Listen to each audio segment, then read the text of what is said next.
안녕하세요. 한이 많은 70대 여자입니다. 제 또래 분들이 많이 시청하는 걸로 알고 있는데 여러분들께 충격적인 제 사연을 올려 의견을 청취하고자 합니다. 저는 일찍부터 남편을 저 세상으로 보내고 오로지 아들만 바라보며 살아왔습니다. 아들이 10살 때 남편이 교통사고로 그만 저와 제 아들과 생이별을 하고 말았죠. 그렇게 제 아들은 아빠 없이도 바르게 잘 자라주었습니다. 돈이 없어서 빨리 취직하려고 공부를 잘하는데도 상고에 갔고 졸업하자마자 바로 삼성에 취직했지요. 정말 저와 회사밖에 모르는 아들이었습니다. 친구들도 아주 가끔씩만 만났고요. 사춘기도 없었던 거나 다름없었습니다. 저 때문에 철이 참 빨리 들었죠. 그래서 더 안타깝고 미안한 게 많은 아들입니다.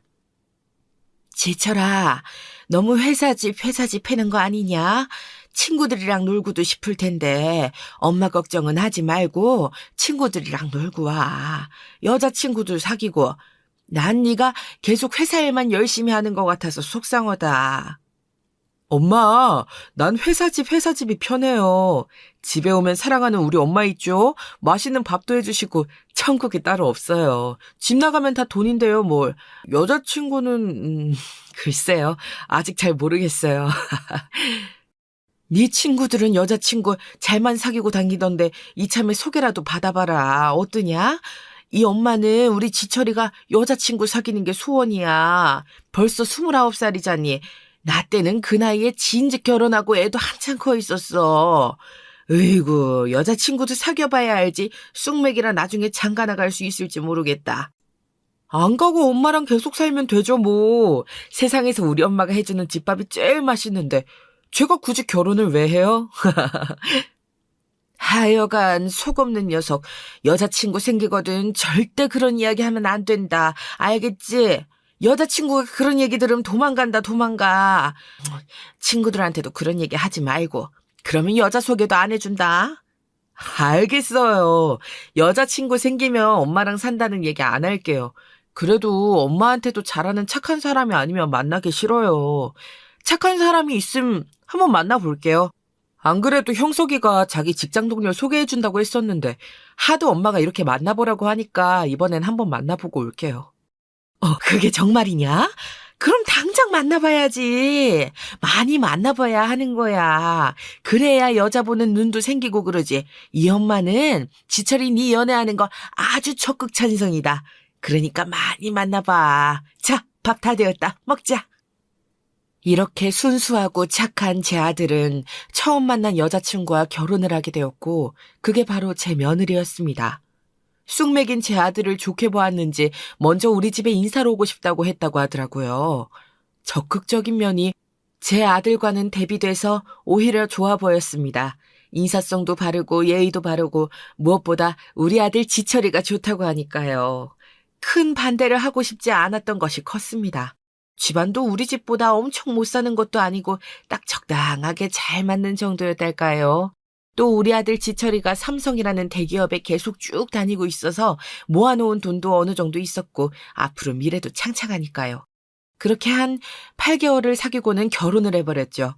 며느리는 저한테도 굉장히 싹싹한 편이었습니다. 저 외로울까봐 일부러 근처에 신혼집을 얻기까지 했죠. 그게 고맙고 또 한편으론 미안해서 자주 찾아가진 않았습니다. 아들이 저 때문에 곤란하지 않기를 바라는 마음에서였죠.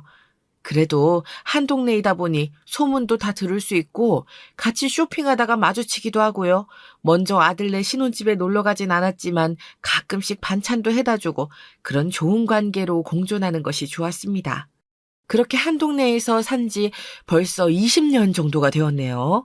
한 자리에서 쭉 산 건 아니고 그냥 그 동네를 유지하면서 더 시설이 좋은 집으로 아들네는 이사를 갔지만 늘 제가 사는 집과 멀지 않은 거리를 유지했습니다. 그게 참 별거 아닌 것 같아도 고맙더라고요. 그래서 늘 거리를 지키려고 저도 노력했습니다. 그 마음을 알았는지 며느리는 고맙게도 먼저 찾아와 주더라고요. 어머님, 지난번에 해주신 반찬 너무 잘 먹었어요. 역시 어머님표 반찬이 최고라니까요. 제가 음식해서 채워가지고 돌려드려야 하는데 빈 반찬통만 들여서 번번이 죄송하네요. 우리 아들 민혁이도 어머님 반찬이 없으면 밥에 손도 안 댄다니까요. 아시다시피 제가 워낙 음식은 어머님에 비해 너무 못해서 괜히 음식 들였다가 입맛만 버리실까 봐서요. 그 대신 오늘 제가 맛있는 저녁 대접할게요. 여기 소고기집에서 저녁 때 뵙는 거 어떠세요? 오늘 지철 씨도 일찍 끝난다고 하거든요. 6시 반에 소고기집에서 봬요. 제가 민혁이 데리고 갈게요. 아이고, 반찬은 내가 하면 되니까 신경 쓰지 말아라. 오히려 한 동네에 계속 살면서 이렇게 반찬 해다 줄 수 있어서 내가 다 좋지. 혼자 먹을 거 하면 자꾸 부실하게 하게 되거든. 같이 먹을 거 생각하니까 나도 계속 반찬을 하고 좋지 않니? 그냥 빈 반찬통만 줘도 되는데. 에휴, 그래, 소고기 한번 얻어먹지 뭐. 6시 반에 그 소고기집으로 가마. 이따 보자. 역시 어머님, 너무 감사해서 그러죠. 음식 못하는 저는 정말 어머님 근처에 사는 게 축복이라니까요. 네, 그러면 이따 6시 반에 봬요. 어머님께서 좋아하시는 소고기집으로 일부러 골랐어요. 저 잘했죠? 이렇게 먼저 다가와서 웃는 얼굴로 농담도 하고 염치도 챙기는 며느리가 마냥 예뻐 보였습니다. 또 지철이한테도 분명 잘할 거라고 생각했죠. 또 둘 사이에 민혁이라는 눈에 넣어도 안 아픈 손주가 태어나 정말 지철이를 키울 때처럼 행복했었거든요. 결혼 후 한 2년 정도 지나고 아이가 생겼고 벌써 고등학교 1학년이랍니다. 훌쩍 커버린 민혁이를 보면 자꾸만 옛날 어린 시절의 지철이가 생각나더라고요. 둘째는 혹시 생각이 없는지 외아들로 혼자 크던 지철이가 늘 외로워 보여서 둘째가 가능하면 둘째도 낳았으면 했습니다. 둘째가 없이 민혁이도 외아들로 혼자 커가는 것 그게 안타까웠지만 괜히 계속 물어보면 우리 지철이도 그렇고 며느리도 부담이 될까 봐 이야기조차 꺼내지 않고 살았습니다. 나중에 지철이한테만 따로 물어봤었지요. 예, 지철아. 반찬 여기 싸놨으니까 가져가면 된다. 그런데 너희는 혹시 둘째 가질 생각 아예 없니? 노력을 안 하는 거야? 아니면 아예 안 가지려고 피하는 거야? 아니면 이게 하늘의 뜻이니? 부담될까봐 새아가한테 말은 못하고 너한테라도 물어봐야겠어서 물어본 거다. 죄송해요. 저도 모르게 한숨을. 그러게요. 저도 기다리고 있는데 소식이 없네요. 민혁이 혼자 크면 외로울 것 같아서 둘째를 가지고 싶은데 모르겠어요. 저나 아내한테 불임의 원인이 있을 수도 있고 잘은 모르겠네요. 일부러 안 가지려고 하는 건 아니거든요. 저희가 더 노력해 볼게요. 반찬은 잘 먹을게요. 감사해요. 아니다. 괜히 마음에 담아두지 말고 난 그저 궁금해서 너희가 혹시 일부러 둘째를 안 가질 생각인지가 궁금했던 거지. 뭐 새아가가 힘들다고 하면 내가 민혁이 때보다 더 많이 둘째 돌봐줄 수도 있고 하니까 괜찮다.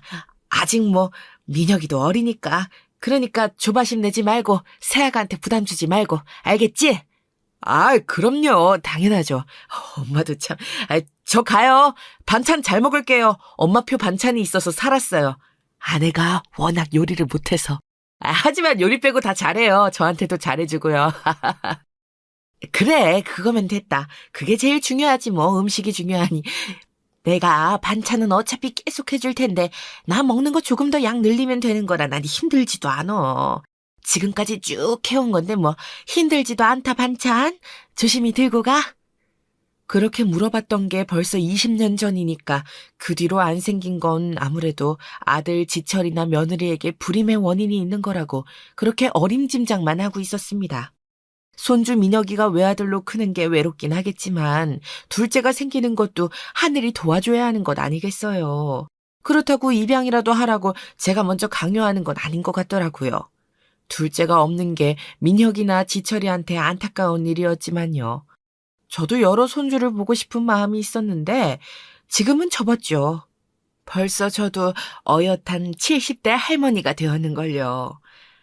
손주가 없으니 할머니가 아닐까요? 그렇게 아들네와 가까운 거리에서 살면서 매주 반찬을 해줄 정도로 가깝게 지내면서 만족하면서 살아온 지 20년이 되었습니다. 갑자기 아들이 홀로 세상을 떠나기 전까지였죠.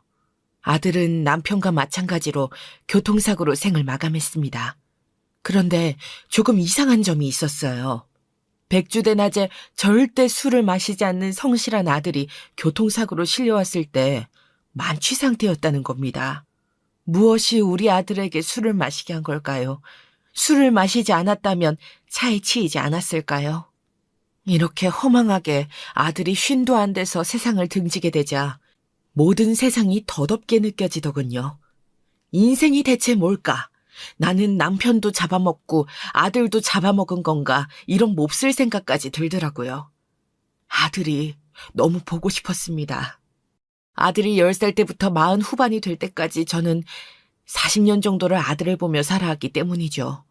세상을 살아가는 이유였던 아들이 이렇게 허망하게 가버리자 저도 더 이상 살아야겠다는 생각이 들지 않더라고요.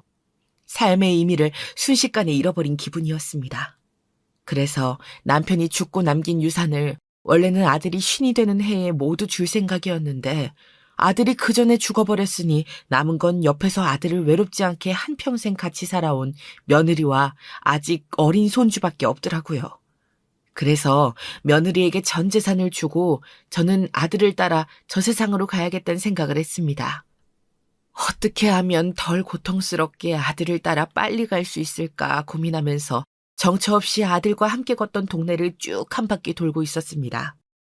저도 차에 치이면 어쩌면 즉사에서 고통 없이 먼저 간 아들과 남편을 만날 수도 있지 않을까 이런 생각을 하면서 일부러 천천히 걸어가고 있었습니다.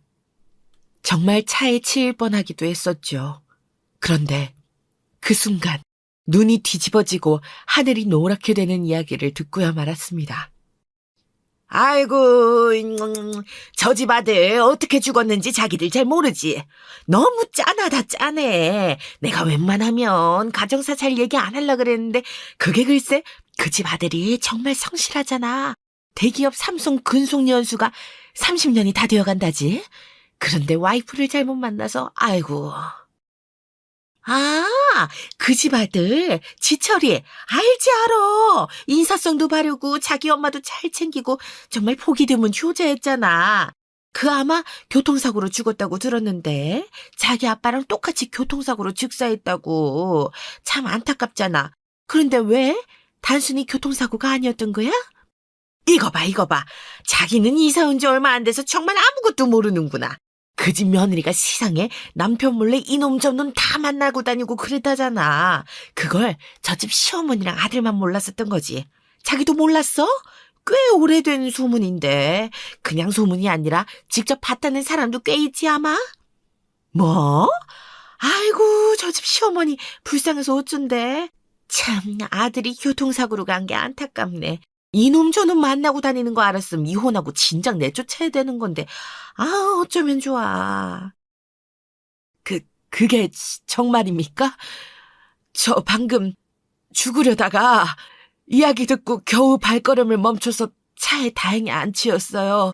그러면 우리 지철이가 바람핀 며느리 때문에 힘들어하다가 갔다는 거죠? 아이고 우리 지철이 불쌍해서 어떡해. 아이고 지철아.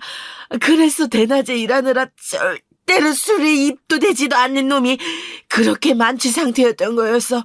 아이고 차 사고랑 간거로 별개로 며느리가 우리 지철을 죽인 거나 다름없다니. 아유 놀래라. 들었어요? 그게 꽤 오래되었나 보더라고요. 아마 15년도 더 되었다지요. 사실 지철 엄마만 몰랐지 우리 다 알고 있었어요. 당사자니까 부담돼서 말 못했던 거지. 그 집 손주 민혁이 있죠. 민혁이 밥도 제대로 안 먹이고 그랬어요. 어릴 땐 특히 심했던 것 같은데 하루 종일 밥도 안 주고 굶겨서 계속 민혁이가 울어 째켰거든요. 그랬는데도 정신 못 차리고 다른 놈들 만나러 다니기 바빴다고. 세상에. 지철 엄마, 이거 절대 가만두지 마요. 15년도 넘게 이놈 저놈 만나면서 바람 피운 데다가 하나밖에 없는 손주 밥도 제대로 안 챙겨준 며느리 내쫓아야죠. 아들도 죽은 마당에 누구 좋은 일 할 일이 있어요? 우리 지철이 불쌍해서 어떻게 하냐고요. 정말 가만두지 않아야겠어요. 내 나이 70 걸고 반드시 며느리를 파멸시키고야 말 거라고요. 그래요, 지철 엄마. 잘 생각했어요. 아들 유품 정리도 다 했어요? 난 뭔가 그 지철이처럼 성실한 애가 갑자기 대낮에 술을 먹고 돌아다녔다는 게 엄청나게 큰 충격을 받지 않고서야 그럴 리 없는 것 같거든요. 뭔가 나올 수도 있으니까 한번 꼼꼼하게 봐봐요. 그러게. 맞네, 맞아. 지철 엄마. 뭔가 더 있을 수도 있어. 애들 밥도 안 주고 여러 놈들이랑 바람 피운 걸 15년도 더 된 지금에서야 알아차린 것도 아닐 거고 뭔가 더 충격적인 사실을 알게 된 거 아닐까요? 이런 상상하기는 싫지만 혹시 두 분 저 좀 도와주실 수 있으실까요? 너무 다리가 후들거리고 심장이 벌렁거려서 아이고 우리 아들 유품 정리하는 것 좀 도와주세요. 뭐라도 단서가 될 만한 걸 찾아야 되는데 저 혼자서 찾다가 괜히 놓칠까 봐. 그러면 우리 아들 억울해서 안 되잖아요. 아유, 그럼요. 도와야죠. 며느리 없는 시간 맞죠? 지금 빨리 가서 한번 살펴보자고요. 자기도 뭐해? 어디 가야 되는 거 아니면 가서 같이 돕자고. 죽은 사람 소원도 들어준다는 게 이 산 사람 소원은 당연히 들어줘야지. 안 그래도 도와드리려고 했어. 같이 가자. 뭔가 더 나올 것 같아서 따라가 봐야겠어. 가서 지철 엄마가 알아야 될 건 전부 알 수 있도록 샅샅이 한번 찾아보자고. 에? 내 생각에는 아무래도 뭔가 더 있는 것 같아. 그렇게 동네 슈퍼 아줌마 두 분과 함께 아들 유품을 정리하러 아들네 집에 왔습니다. 손주 민혁이도 학교에 가 있을 시간이고 며느리도 자리를 비운 시간이라 딱 좋은 타이밍이었죠. 셋이서 정리한다고 생각하니 든든하더라고요. 그래서 셋이 열심히 뭐라도 건지자는 마음으로 이것저것 정리하다가 정말 발견하지 말아야 할 것을 발견하고 말았습니다. 이건 내가 지금 잘못 본 거지? 그런 거죠. 친자 확인서 불일치? 우리 지철이랑 손주 민혁이랑 불일치한다고? 그럼 대체 누구의 인 거야? 안 돼. 이것 때문이었어. 이것 때문이었다니. 내가 당장 민혁의 밀들에다가 찢어 죽여야. 말도 안 돼. 우리 지철이 불쌍해서 어떡해. 지철 엄마, 아이고, 정말 지철이 불쌍해서 어떻게 해요. 사람 일이 정말 한치 앞도 모르는 거구만. 그럼 손주가 친손주가 아닌 거네. 이제 어떻게 할 거예요? 그 며느리 내쫓고 손주도 보지 말고 살아야지. 세상에. 지철이 참 안 됐어. 이것도 있는데? 이리 와서 좀 봐봐요들. 재산 포기서? 이 캐피탈 업체 도박이랑 연결된 곳인데 나 이사 오기 전에 동네 아줌마 남편이 도박에 빠져서 이 캐피탈에서 돈 빌린 서류랑 보면서 완전 울고불고 해서 기억나요. 지철 엄마, 아드님 재산 다 날린 것 같은데 이거 정말 어떡한데요. 손주 민혁이가 지철의 아들이 아닌 것도 모자라서 뭐요? 도박? 도박으로 재산이 다 날라갔다고요? 아이고, 어쩌면 까둑 계속 나오는지 무슨 양파도 아니고 이게 정말 사실이라고? 지철이가 이걸 알고 그렇게 술을 퍼마실 수밖에 없었겠네. 어떻게 맨정신으로 버티겠어. 안 그래요? 지철아. 아이고 우리 지철이 불쌍해서 어떡해. 지철 엄마, 생각보다 너무 심각한데? 이럴 때일수록 정신 똑띠 차려야 되는 거 잘 알죠? 아까 그랬잖아요. 내 나이 70인생 걸고 며느리한테 피해 복수를 하신다면서요. 파멸시켜야죠. 부셔버리고 조져야죠. 아들 눈에서 피눈물 나게 만들었는데 그래서 죽게 만든 거잖아요. 가만히 놔둘 거야? 복수! 그거 하자고요. 그래요. 이건 절대 그냥 넘어갈 수 없는 일이잖아요. 지금 아드님 재산 도박으로 다 까먹은 게 며느리가 맞다면 데려다가 아주 그냥 고문을 해도 모자라죠. 게다가 손주분이 친손주가 아니라니 제가 지철 엄마 복수에 도움이 필요하시면 무엇이든 도울게요. 알면 알수록 정말 도저히 안 되겠네요. 고마워요, 두 분 다. 내 인생을 걸고 내 나이 70을 걸고 며느리를 개박살 내야겠어요.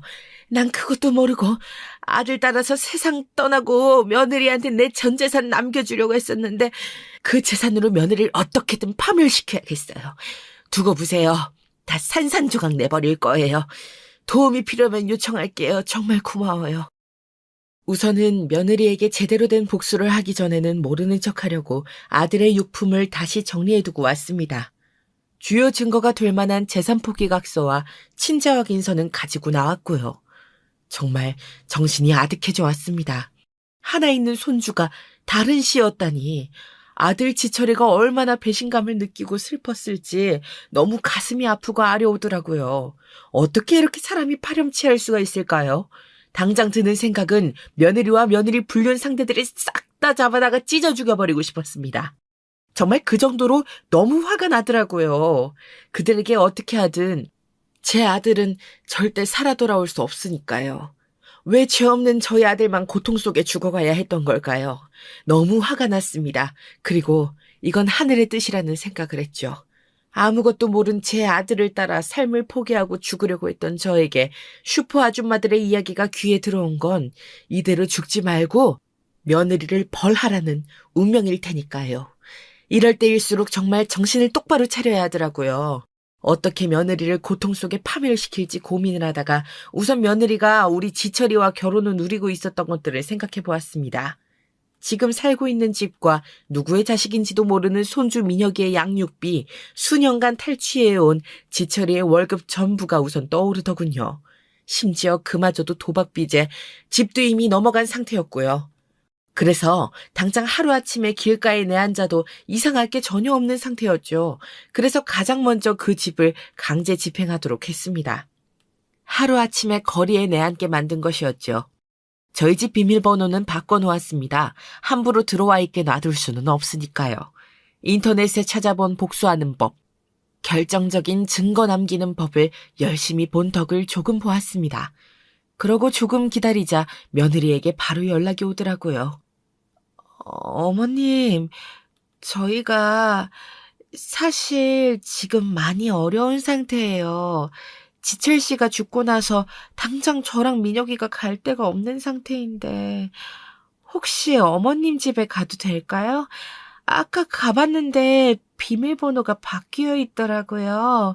두들겨도 답이 없으시길래 오실 때까지 기다릴까 하다가 전화드렸어요. 정말 뻔뻔하구나. 내가 언제까지 모를 거라고 생각했냐? 민혁이 내 손주도 아니네 관심 없다. 우리 지철이 아들이 아닌 거 내가 모를 줄 알았니? 지철이가 친자 검사한 거 다 확인했다. 네가 도박으로 날려먹은 집 문서도 이미 다 봤고 말이야. 그걸 어떻게 어머님께서 알고 계시는 거예요? 지철 씨가 죽기 전에 얘기한 것도 아닐 테고 도대체 어떻게 하신 거예요? 도박빚이 살짝 있긴 하지만 어머님 돈 있으시잖아요. 민혁이 지철 씨 아들로 벌써 17년이에요, 어머님. 갑자기 이러시면 저희는 어떡해요. 제발 죽은 지철 씨를 봐서라도 그 더러운 입으로 우리 아들 이름 함부로 올리지 마라. 가증스러운 건 넌 사람도 아니야. 네가 날려먹은 집에서 나와서 사는 건 당연한 거 아니니? 뻔뻔하게 네가 죽인 거다. 우리 아들 지철이 네가 죽였어. 살려내라고. 어머님, 제가 도박 때문에 재산 날려먹은 것도 맞고 네, 지철 씨 아이가 아닌 민혁이를 지철 씨 아이로 키운 것도 잘못했고 인정하지만 제가 지철 씨를 죽였다니요. 멀쩡한 남편을 제가 왜 죽였겠어요? 죽일 이유가 전혀 없잖아요. 지철 씨는 아무것도 모르고 죽었어요. 행복하게. 아니! 지철이는 네 그 추악한 면모를 다 알아버렸어. 알고 나서 도저히 감당이 안 되었던 거지. 백주대낮에 일하느라 절대 술은 입에도 대지 않는 우리 지철이가 술을 마신 상태로 도로를 활보한 건 다 너의 그 사악한 비밀들을 알았기 때문이라고 알아? 그건 억지죠, 어머님. 아무리 제 탓을 하고 싶으셨다고 해도 그건 아니죠. 아니에요. 아니라고요. 지철 씨가 그걸 알고 죽었는지 모르고 죽었는지 어떻게 아세요? 어머님께서 지금 제 뒷조사를 꽤 하셨나 본데 지철 씨가 그날 술 마시고 차에 치인 게 제 잘못은 아니잖아요. 안 그래요? 저는 어찌되었든 어머님 며느리고 우리 민혁이도 어머님 손주잖아요. 저희 좀 거두어 주세요. 네? 네? 증거? 증거라고 했니? 지철이 유품에서 네가 도박으로 집 재산을 전부 날린 증거랑 친자 확인서가 나왔어. 이걸 알고 지철이가 어떤 감정으로 술을 마셨을지 상상은 가니? 남편이 죽었는데 유품 정리도 안 했나 봐. 하긴 도박에 미쳤으니 그럴 정신이 없었겠지. 가증스러운 것. 너 같은 건 한 아이의 엄마가 될 자격도 없어. 그래서 지철 씨가 사고 나기 전에 전화를 그렇게 많이 했던 거야. 난 정말 몰랐어요. 정말이에요. 지철 씨가 언제부터 저를 의심하고 그렇게 증거들을 모았는진 몰라도 지철 씨랑 최근까지는 정말 아무 문제 없이 잘 지냈잖아요. 어머님께서 그건 제일 잘 아시잖아요. 저 정말 억울해요. 억울? 억울하다는 소리가 나오니? 정말 뻔뻔하구나, 넌. 끝까지 잘못한 게 없다는 거냐? 어디, 언제까지 그럴 수 있는지 내가 두고 보마. 난 진작부터 집에 있었어. 너랑 민혁이는 더 이상 내 가족이 아니다. 우리 집 앞에서 상주할 생각은 꿈도 꾸지 말고 경찰에 신고해서 잡아가라고 할 테니 민혁에겐 안 듣지만 더럽고 악랄한 엄마를 둔 죄겠지. 그만 썩 꺼져. 이게 내 복수의 전부란 생각은 말고. 그러면 집에 있는데도 안 열어주신 거예요? 정말 너무하시네요, 어머님. 이러시면 지철 씨가 정말 속상하겠어요. 네? 네? 하루아침에 이렇게 내쫓아졌는데 어머님께서 저랑 민혁을 버리시면 저희는 어디로 가요, 어머님? 그러지 마시고 나와서 이야기해요, 네? 경찰 불렀다. 끌려나가고 싶으면 계속 거기 있어. 네 불륜남들도 같이 신고할 거니까 그렇게 알고 마음대로 해라. 그러자 정말 경찰들이 찾아올 거라고 생각한 건지 불륜남들 정체를 다 들켰다고 생각한 건지 주춤거리면서 사라지더라고요. 저는 유부녀랑 붙어먹은 그 불륜남들 정체까지 알아볼 정신은 아직 없었습니다. 사실 그것보다 더 중요한 건 증거 확보더라고요. 며느리를 다시는 얼굴 들고 다니지 못하게 만들 결정적인 증거를요. 지금까지 통화한 내용을 전부 녹음했거든요. 이 내용을 저는 언론사에도 제보할 거고 경찰에도 넘길 겁니다. 그리고 며느리가 가는 도박장에도 미행을 할 생각이었죠. 제가 따라가면 너무 티가 나고 그래서 탐정을 고용했습니다. 금방 알아내더라고요. 그새를 못 참고 자기 아들인 민혁이는 어떻게 되든 말든 다음날 일찍부터 도박판에 끼웃거리는 며느리를 발견했습니다. 탐정님한테 듣고 증거로 사진 몇 장 폰으로 정송받고 바로 경찰에 신고를 했습니다. 도박장 현장에서 잡혀야 바로 잡혀 들어갈 테니까요. 여사님, 말씀하신 대로 며느리분이 도박장에 있는 거 다 확인했습니다. 사진 폰으로 보내드렸고요. 여기 위치도 보내드렸습니다. 경찰에 신고하시면 출동해서 아마 현장에서 잡혀 들어갈 수 있을 것 같은데요. 제가 계속 망보고 있겠습니다. 얼른 신고해주세요. 정말 감사해요, 탐정님. 역시 일 잘하신다는 소문만큼 일 처리가 확실하시네요. 신고 바로 넣을게요. 며느리가 정말 도박으로 제 아들 재산을 모두 날린 걸 생각하면 경찰을 통해서 깜빵을 보내는 게 아니라 개인적으로 잔인하게 고통스럽게 죽이고 싶은 심정이에요. 아휴, 감옥에서도 금방 나올 것 같아서 분이 안 풀립니다. 더 좋은 방법이 정말 없을까요? 돈은 얼마든지 드릴 수 있어요. 저희가 웬만해서 불법적인 일은 안 하려고 합니다. 합법적인 수준에서 넘어갈 수 있는 걸 그 경계를 왔다 갔다 하면서 의뢰인분들을 도와드리고 있는 거죠. 그렇지만 며느리분은 정말 사연을 들으니 도박만으로 깜빵에 가는 걸로는 도저히 분이 안 풀릴 것 같더라고요. 듣던 제가 격분할 정도였으니까요. 그냥 불륜은 하도 많이 있어서 놀랍지도 않은데 도박으로 전 재산을 날린 것도 모자라서 손주까지 친손주가 아니라면서요. 그렇다면 저라면 이 방법을 쓸 것도 같습니다. 공감해 주셔서 너무 감사해요. 어려운 일 해주시는 거 잘 알고요. 그 방법이라는 게 뭘까요? 어떻게든 더 죗값을 제대로 치르고 이왕이면 평생 감옥에서 살았으면 좋겠어요. 저희 남편을 죽인 건 바로 며느리나 다름없으니까요. 며느리가 체포되기 전에 제가 그쪽 음료수에 마약을 몇 개 풀고 오겠습니다. 눈이 풀리면서 극도로 흥분을 할 테니 아마 체포될 때 수사관들도 눈치챌 겁니다. 그리고 마약까지 묶여서 들어가면 형이 완전히 달라지는 거죠. 대신 이건 좀 비용이 셉니다. 그래도 하실 건가요? 당연하죠. 제 잃은 인생을 걸고 어떻게든 며느리 인생을 박살내기로 결심했습니다. 얼마가 들든 상관없습니다. 당장 실행해 주세요. 꼭 며느리가 깜빵에서 최대한 오래 살게 해주세요. 부탁드립니다. 알겠습니다. 바로 실행하겠습니다. 신고는 제가 신호드리면 그때 해주셔도 늦지 않을 것 같습니다. 도박장에 한번 들어오면 금방 파하지는 않아서요. 조금만 기다려주세요. 예, 감사합니다, 탐정님. 탐정님만 믿고 기다리겠습니다. 정말 너무너무 감사드려요. 이 이야기는 절대 비밀로 하겠습니다. 그렇게 며느리는 경찰에 체포되었고 도박장에서 마약까지 취급한 것으로 덜미가 잡혀서 그 도박장을 운영한 업주는 물론이고 며느리, 도박하던 사람들 모두 마약 사범으로 더 큰 형을 살게 되었습니다. 당연히 억울하다는 모른다는 표정이었지만 증거가 있으니 억울하다고 소리쳐도 소용이 없었겠죠. 그리고 며느리의 친정에 이 모든 사실을 알렸습니다. 며느리가 도박으로 우리 아들 재산을 전부 탕진하고 수없는 불륜을 계속해서 저지른 데다가 손주 민혁이까지 지철이의 아들이 아니라는 사실을 말이죠. 친정에서는 믿을 수 없다며 노발대발했지만 제가 내민 증거들 앞에서는 아무 말도 할 수 없었습니다. 전부 사실이었기 때문이었죠. 결국 증거들을 모두 살펴본 며느리의 친정 식구들은 며느리를 버리기로 결심했는지 변호조차 하지 않고 면회도 안 왔다고 하더라고요. 다 자업자득이겠죠. 우리 수정이가 도박에 손을 댔다고요? 그래서 최서방이 번 돈이랑 집, 재산 다 탕진했단 겁니까? 아니, 말이 안 되잖아요. 게다가 민혁이가 친손주가 아니라니요. 민혁이 아빠 아들이지 그럼 누구 아들이란 겁니까? 사부인 갑자기 이러시면 저희 너무 당황스럽습니다. 정말 아무것도 모르셨나 봅니다. 딸 잘못 키우신 잘못이 있으니 긴 말 안 하겠습니다. 지금 제가 증거 복사본 가지고 왔습니다. 천천히 살펴보세요. 따님과 통화한 녹음 파일도 있습니다. 직접 실토하거든요. 들어보세요.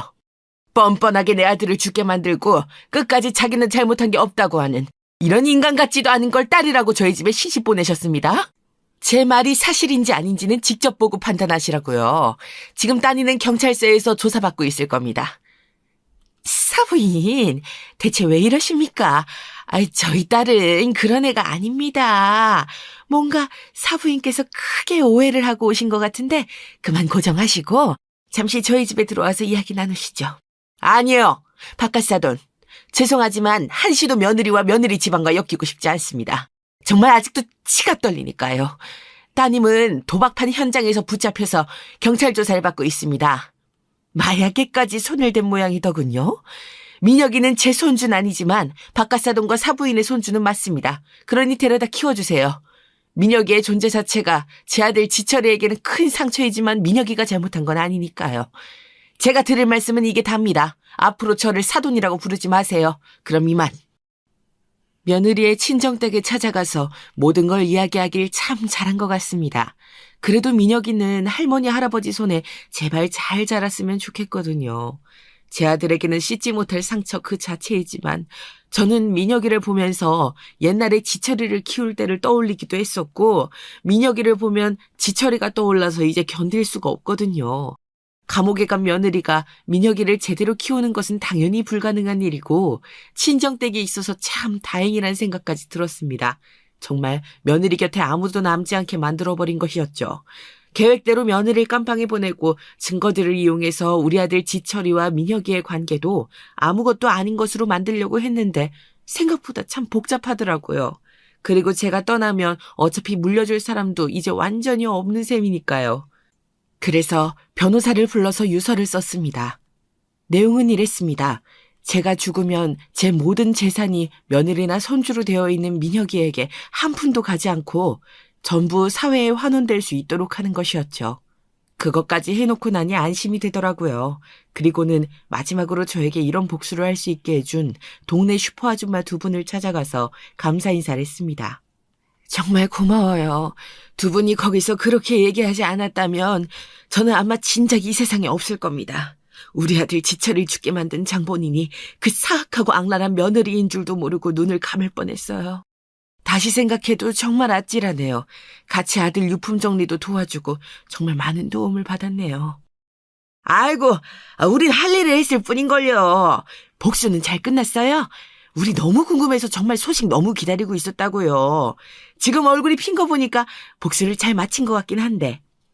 정말 고생 많으셨어요. 얼마나 마음고생을 했게요. 이제 진짜 행복해야 돼요. 그거면 돼요. 또 먼저 간 아들이랑 남편 따라간다고 죽을 생각은 하지 말고요. 환하게 웃으면서 살자고요. 복수도 다 시원하게 하신 것 같은데. 사실 그렇게 시원하진 않아요. 마음 같아선 살아 돌아오지 못하는 불쌍한 내 아들 지철이보다 더 고통스럽게 죽여버리고 싶어요.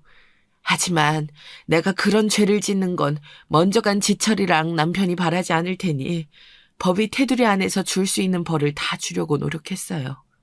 도박장에서 현장 검거하고 마약까지 엮어서 제대로 들어가 있어요. 그리고 그 파렴치한 짓을 한 걸 사돈댁에선 정말 아무것도 모르고 있더라고요. 도박에 마약까지 아주 싼 것이 가지가지 했네요. 아이고 고생하셨어요. 욕받네요 진짜. 아니 근데 딸이 그 지경이 되도록 정말 사돈댁은 아무것도 몰랐답니까? 말이 되나요? 아유 정말. 내 말이요 내 말이. 아드님 재산도 다 탕진해버리고 도박으로 게다가 마약까지. 어쩐지 제정신으로는 그렇게 못하죠.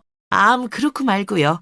그나저나 사돈댁에서 정말 몰랐다면 충격이 만만치 않았겠는데요.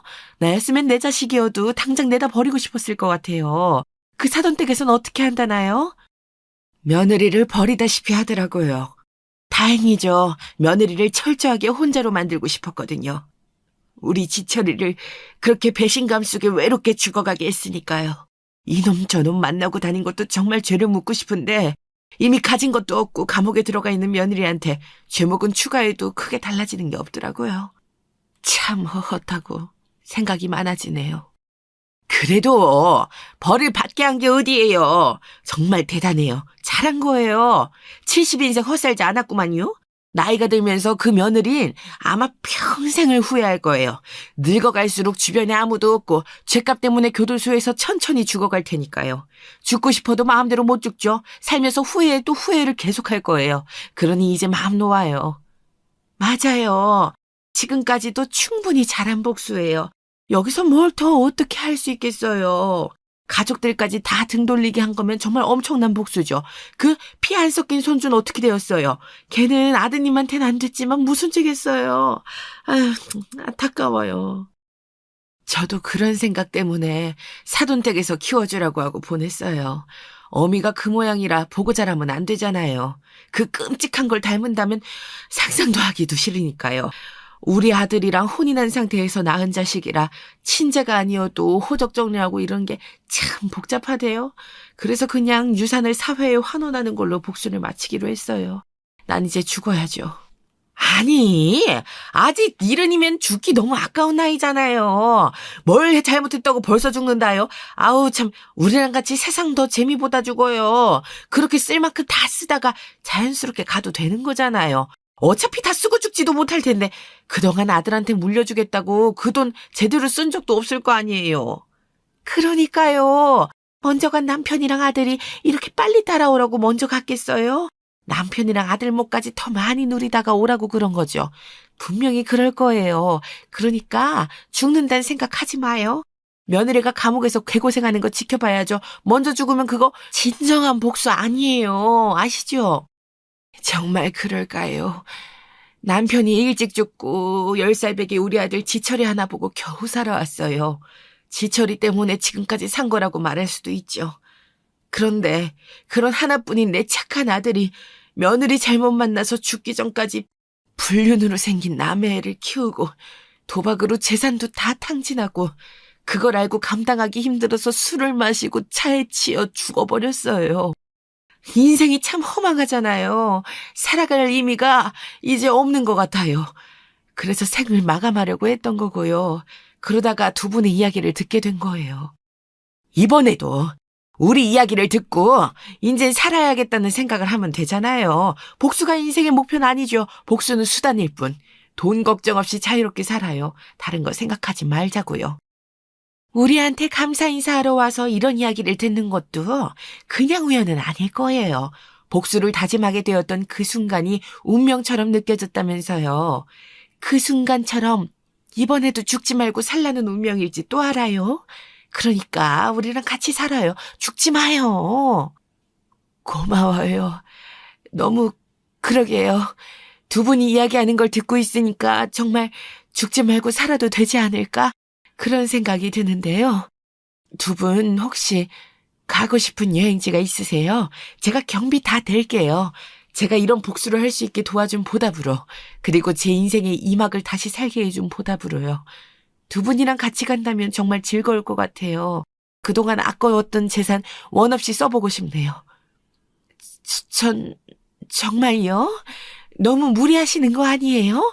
아우, 저야 좋지만 너무 큰 선물이라. 저는 유럽을 그렇게 가보고 싶기는 했는데 정말 멀어서 가기가 쉽지 않다고 하더라고요. 우리가 아니었으면 이 양반 죽었을 텐데. 난 찬성이요. 너무 고맙게 그럼 잘 받을게요. 유럽? 유럽 좋네. 유럽부터 가보자고요. 그런데 우리도 갈 수 있으려나요? 영어도 못하는디. 돈이 있는데 뭘 걱정해요. 통역해줄 가이드 한 명 같이 데리고 가면 되죠. 우리만 전담하는 전용 가이드로요. 요즘 세상은 인터넷에 검색하면 다 구할 수 있더라고요. 설명도 엄청 친절하게 다 나와 있고요. 이번 복수 준비하면서 정말 많이 깨달았어요. 아직 늦은 건 아무것도 없구나 하고 말이에요. 어째 60대인 우리보다 더 젊은 것 같아요. 저희도 검색 좀 해볼게요. 그나저나 정말 가는 거예요? 아우, 너무 생각만 해도 설레는데요. 꿈만 같아요. 맨날 딸내미가 낳은 손주 돌봐주느라 시간이 잘 안 갔는데 이제 여행하는 동안에는 해방이네요. 저도 둘째 아들이랑 셋째 딸애들 돌봐주느라 죽을 뻔했는데 너무 좋아요. 핑계가 생긴 거잖아요. 여행은 얼마나 길게 갈까요? 유럽이니까 일주일로는 안 되겠죠?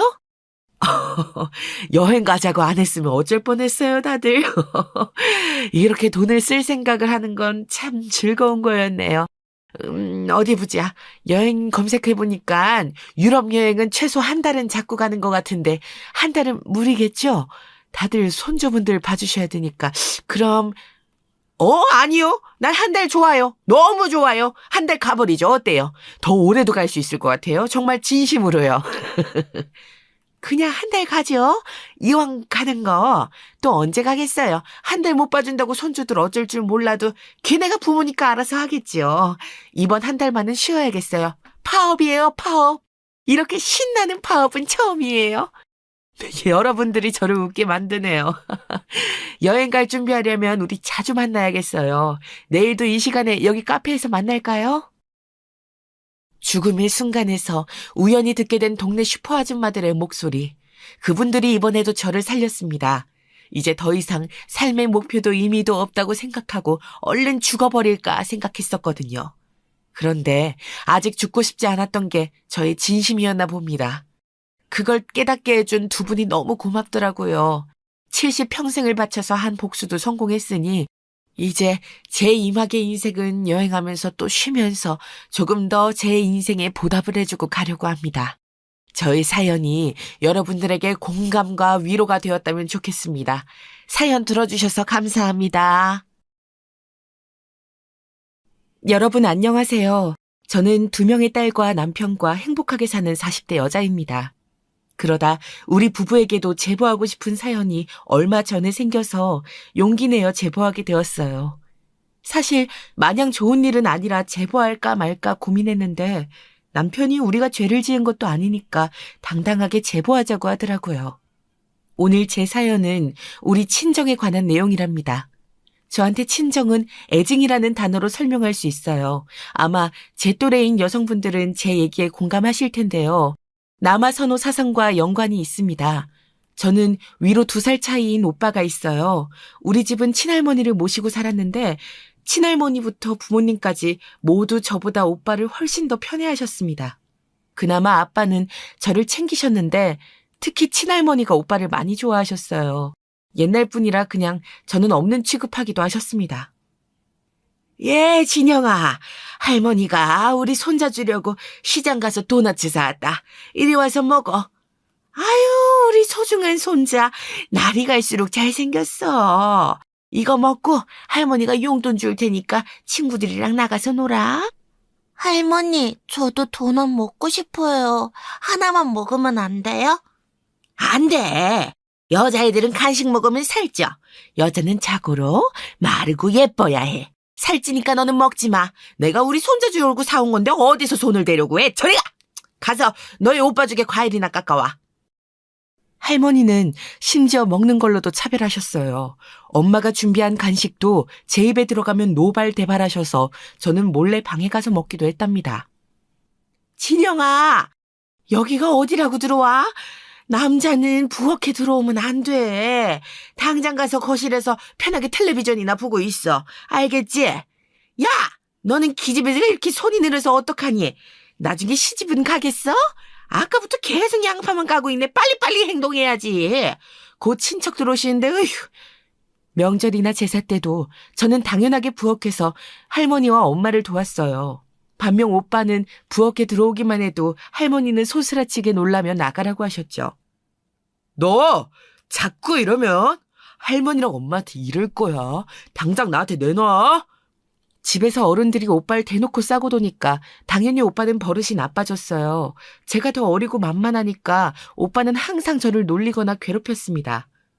할머니가 오빠에게만 맛있는 간식을 주면 일부러 제 앞에서 먹기도 했죠. 이렇게 서러운 편에는 아빠가 돌아가시고 더 심해졌어요. 아이고, 내 새끼. 우리 아들 어떡하니? 불쌍한 우리 아들. 어떡해. 이게 말이 되는 상황이니? 내 새끼. 혼자 열심히 일하더니 이렇게 먼저 가면 어떡해. 여보, 어떡해? 당신이 이렇게 갑자기 죽으면 남은 우린 어떡해? 우리 애들 이제 중학생이야. 어떡해? 나 너무 절망스러워, 여보. 안 돼. 당신 없이 내가 어떻게 애들을 혼자 키워? 아빠는 공장에서 관리자 역할로 일하셨어요. 그날은 기계가 오작동해서 갑작스러운 기계 결함 때문에 아빠는 하루아침에 돌아가시게 되었습니다. 그때 제 나이가 중학생 1학년이었고 오빠는 3학년이었죠. 아빠의 벌이로 5 식구가 살던 상황이었는데 갑작스러운 아빠의 죽음으로 하는 수 없이 엄마가 나가서 식당에서 일하셨어요. 평범하게 살던 우리가 이제는 평범하게 못 미치는 형편이 되었습니다. 그러면서 할머니는 오빠에 대한 집착이 더 심해졌어요. 가여운 우리 손자, 너를 보면 네 아빠가 떠올라. 우리 아들하고 똑 닮았어. 할머니한테 남은 건 우리 손자다. 내 새끼, 너가 우리 가문의 대를 이어야 해, 알겠지? 아들을 잃은 할머니에게 남은 것은 오직 우리 오빠였습니다. 아빠가 없는 것은 저도 똑같았는데 할머니에게 전 안중에도 없었죠. 제가 진짜 제일 서럽게 생각했던 것은 바로 진로 문제였어요.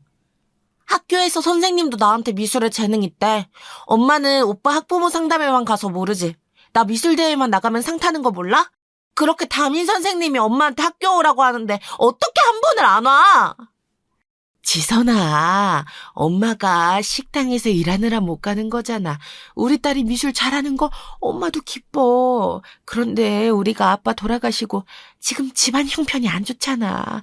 들어보니까 미술이 돈이 많이 필요하다고 하더라고. 지선아, 엄마가 너무 미안해. 우리 지선이한테 미술을 시킬 자신이 없어. 도대체 왜? 엄마, 그렇게 집안 형편이 나한테 투자하기 힘든 거면 오빠도 마찬가지 아니야? 왜 오빠는 나도 한 번을 안 받은 과외를 저렇게 받아? 심지어 과외 받는 오빠보다 내가 공부 더 잘하잖아. 나 너무 서러워. 나도 엄마 자식이야. 시끄럽다. 여자가 뭐가 저렇게 목소리가 커? 그리고 그 망할 놈의 미술. 나도 그러겠다.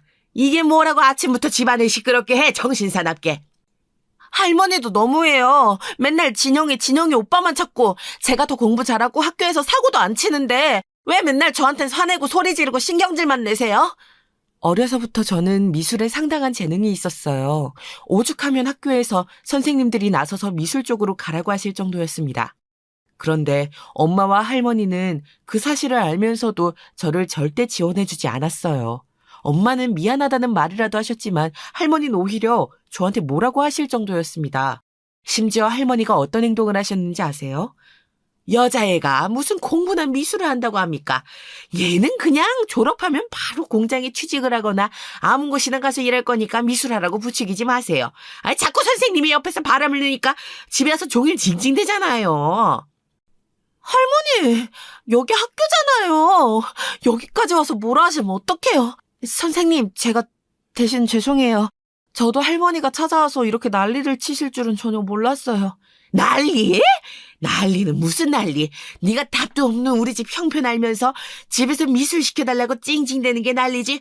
왜 이렇게 철이 없는 거야? 미술은 무슨 미술이야? 할머니는 급기야 학교까지 찾아와서 선생님에게 윽박지르며 말했습니다. 저는 그 모습을 보고 너무 속상하고 서럽고 온갖 감정이 다 밀려왔어요. 지선아, 선생님은 괜찮아. 우리 지선이가 마음이 다치지 않았으면 좋겠다. 지선이 너는 분명히 미술에 재능이 있어. 지선이 네 잘못이 아니니까 너무 마음 아파하지 마. 알겠지? 선생님은 오히려 그런 저를 위로해 주셨죠. 제가 화가 났던 것은 단순히 집안 형편이 좋지 않아 미술 쪽으로 진로를 정하지 못해서가 아니었어요. 바로 오빠와 너무 비교되어 그런 거였습니다. 오빠는 저는 평생 받아본 적 없는 지원을 받았거든요. 오빠, 무슨 문제집이 이렇게 깨끗해? 나야 좋지만 오빠는 그렇게 할머니랑 엄마한테 지원받으면서 공부를 안 하고 밖에서 친구들하고 놀기 바빠? 내가 오빠였으면 너무 감사하고 미안해서 공부 열심히 했을 텐데. 시끄러워. 공부 잘한다고 지금 유세 떠냐? 어차피 할머니랑 엄만 네가 대학 가도 등록금 안 내줄 텐데 그냥 포기해. 그리고 내가 밖에서 친구들하고 노는 거 네가 뭔데 신경 써. 오빠는 그렇게 없는 형편에 전폭적인 지원을 받았으면서 오히려 밖으로 나돌았어요. 비행 청소년이란 말 아시죠? 엄마와 할머니가 과외를 붙여주고 문제집을 몇 권을 사주어도 오빠는 거들떠보지 않았습니다. 지원을 전혀 받지 못한 제가 성적이 훨씬 좋았어요. 엄마, 할머니, 나 이번에 반에서 2등 했어요. 선생님이 이대로만 계속 공부하면 서울에 있는 대학에 갈 수 있다고 하셨어요. 다행이죠? 아, 그래? 지선아, 그런데 엄마가 할 말이 있어. 우리 집이 지금 빚도 많고 들어갈 돈이 워낙 많잖아. 그래서 지선이 너가 대학에 입학하면 참 좋지만 등록금이... 아휴. 오빠는 대학 다 떨어져서 재수까지 시켰잖아. 오빠는 돈을 퍼부었는데 실패했고 나는 지원 하나도 안 해줬는데 알아서 대학 가는 거고. 그런데도 오빠한테 줄 학자금은 있고 나한테 줄 돈은 없는 거야? 나는 다리 밑에서 주워왔어? 왜 도대체 맨날 오빠한테만 그러냐고.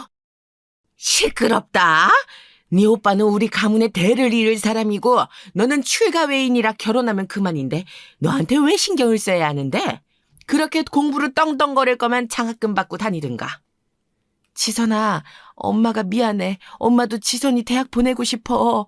그런데 도저히 지금 2명을 대학에 보낼 형편이 아니야. 뭐가 미안하니? 난 하나도 미안하지 않아. 네 오빠 먹을 고기나 시장 가서 사와. 여자애가 저렇게 시끄럽게 앵앵대고 귀 아파서 뭐. 엄마는 그래도 저에게 미안해 하셨는데 할머니는 전혀 그런 게 없었어요. 이 서러움은 결국 성인이 되어서도 이어졌습니다. 오빠는 대학에 다 떨어져서 재수까지 했는데 저는 대학에 입학은 했으나 다니질 못했어요. 당장 돈이 없어서 엄마가 곤란해하는 것을 알았거든요. 할머니, 저 집 앞에 있는 전문대라도 보내주세요. 그래도 대학 졸업장이 필요하지 않겠어요? 오빠처럼 4년제 대학을 보내달라는 게 아니에요. 2년이라도 대학에 다니게 해주세요. 안 된다. 우리 집 형편을 알면서도 그러니 나 같으면 너희 엄마 불쌍해서 자진해서 공장이라도 들어갔을 텐데 넌 애가 왜 이렇게 철이 없니? 가서 돈을 벌 생각을 해야지. 전문대라도 들어가고 싶었던 저는 할머니에게 빌고 빌었지만 전혀 먹히지 않았어요. 미술에 재능이 있었고 공부도 잘했던 저는 그렇게 대학에 다니지 못했습니다. 결국 다 포기하고 저는 대학이 아니고 집 주변에 있던 신발 공장에 들어가서 일했어요. 공장에 가서도 참 많은 일이 일어났습니다. 첫 번째로는 오빠였어요. 오빠는 집에서 할머니와 엄마가 오냐오냐 키운 탓에 자기밖에 모르던 인간이었거든요. 열심히 엄마가 일한 돈으로 공부를 시켜도 하지 않았고 밖에서 친구들과 어울리기 바빴습니다. 차라리 그럴 거면 건전하게 놀던가 오빠는 사골치고 돌아다녔어요. 엄마, 집안 꼴이 왜 이래? 어디 도둑이라도 들었던 거야? 아니 무슨 집안이 이렇게 난장판이야. 무슨 일이 있었던 거야? 화분도 다 깨지고 이게 뭐야? 말해봐. 지선아, 어떡하니? 어떡해. 진영이가 네 오빠가 도박하느라 사채를 썼나 봐. 아까 사채업자들이 찾아와서 집안 살림을 다 뒤졌어. 어떡하니? 당장 2천만 원 어디서 구해? 할머니는 사채업자랑 싸우다 다쳐서 지금 병원에 있어. 뭐? 지금 오빠는 어딨어? 도박? 사채? 진짜 사람이 어떻게 그래? 왜 이렇게 매번 사고를 치고 돌아다니는 거냐고. 내가 못 살아. 어디를 갔는지 모르겠어.